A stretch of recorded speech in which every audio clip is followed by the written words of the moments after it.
अब देखिए यहाँ पर क्या दे रखा है, a rectangular field is 20 metre long and 14 metre wide, there is a path of equal width all around it having an area of 111 square metre, find the width of the path.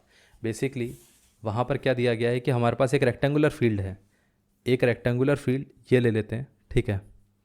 अब उस rectangular field के बारे में उन्होंने क्या बताया कि उसकी जो विड्थ है वो हमारे पास, जो लेंथ है वो 20 मीटर है और जो विड्थ है वो हमारे पास कितनी है 14 मीटर। ये पार्ट क्लियर है।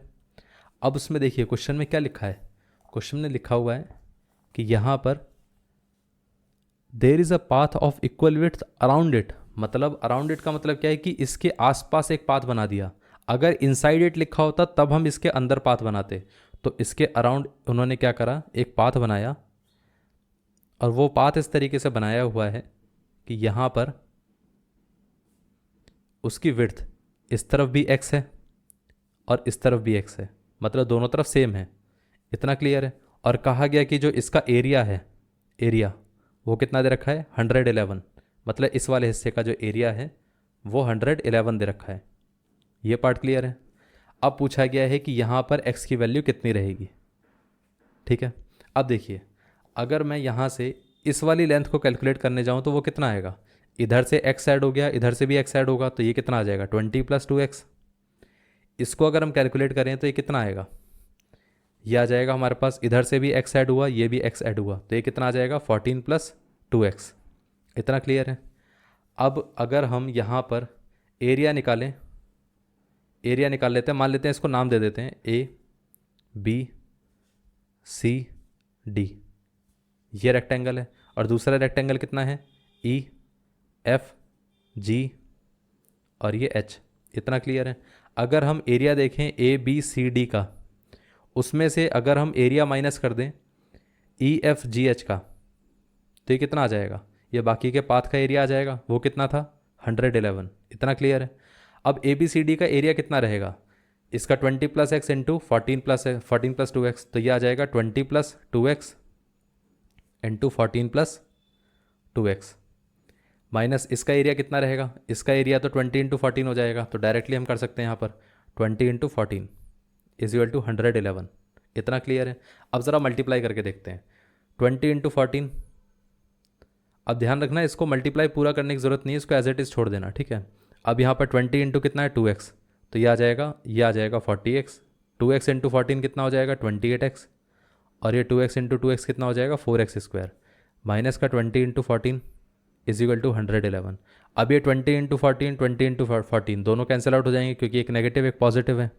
बचेगा क्या, ये आ जाएगा 4x², ये कितना था प्लस का 40 + 28 कितना हो गया 68x।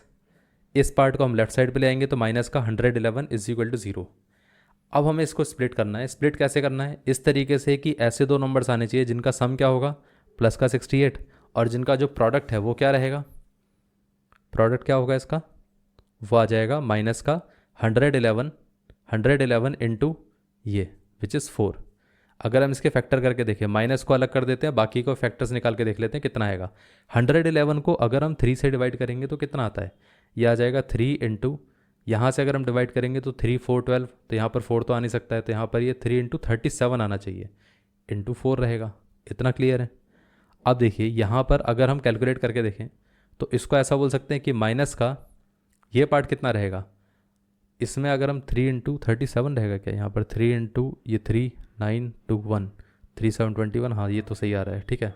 अब एक चीज़ देखिए, एक काम करते हैं, इसमें से 2 इस तरफ ले आते हैं, तो 3 × 4 का एक 2 इस तरफ ले लेते हैं, एक 2 इस तरफ ले जाते हैं, तो 37 × 2। अब यहाँ से आप एक चीज़ नोटिस करना, 3 × 2 6 कितना आ गया 6 आ गया, और ये कितना आ गया 37 × 2, यह आ जाएगा 74। 74 और 6 के बीच का गैप जो है वो 68 है। अब ये पूरा बाहर कितना था माइनस था, तो मतलब अगर हम फैक्टर्स लेके देखेंगे तो एक प्लस होना चाहिए एक माइनस होना चाहिए। तो एक काम करते हैं, प्लस का 74 ले लेते हैं और माइनस का 6 ले लेते हैं, मल्टीप्लाई करेंगे तो हमारे पास यही नंबर आएगा, और जब ऐड करेंगे तो सम 68 आएगा। इसको हमने प्लस क्यों लिया, क्योंकि लार्जर नंबर ही हम प्लस लेते हैं। इतना क्लियर है, मतलब लार्जर नंबर जैसा रहेगा वैसे ही सम होना चाहिए, सम प्लस तो लार्जर नंबर प्लस, सम अगर नेगेटिव तो लार्जर नंबर नेगेटिव। इतना क्लियर है। तो यहाँ पर ही इसको स्प्लिट करेंगे, प्लस का 78 नहीं 74, प्लस का 74x, माइनस का कितना आ गया 6x, माइनस का 111 इज इक्वल टू 0 और ये 4x²। इसमें से अगर हम कॉमन लेके देखें तो वो कितना आता है, यहाँ से 2 कॉमन आ जाएगा और x कॉमन आ जाएगा, तो कितना बचेगा 2x प्लस कितना आ गया 37। यहाँ से अगर हम देखें तो ये कितना आ जाएगा माइनस का 3, अगर ये कॉमन आ गया तो 2x plus 37 is equal to 0। अब ये 2x प्लस 37 और ये कितना आ गया 2x और ये माइनस का 3, तो 2x minus 3 is equal to 0। अब देखिए अगर ये वाला पार्ट 0 के साथ इक्वेट होगा तो x की वैल्यू कितनी आ जाएगी माइनस का 37/2। अब क्या यहाँ पर कोई विड्थ नेगेटिव हो सकती है? अगर विड्थ नेगेटिव होती तो वो खुद ही पहले इनसाइड दे देता, तो ये तो बाहर की तरफ है तो विड्थ तो पॉजिटिव ही रहेगी, तो ये वाला पार्ट पॉसिबल नहीं हो सकता है। अगर ये वाला पार्ट अगर हम इक्वेट करेंगे 0 से तो x इक्वल टू आ जाएगा 3/2। इतना क्लियर है, ये पॉसिबल हो सकता है। ठीक, अब यहाँ पर पूछा क्या गया था, find the width of the path, तो ये आंसर आ गया।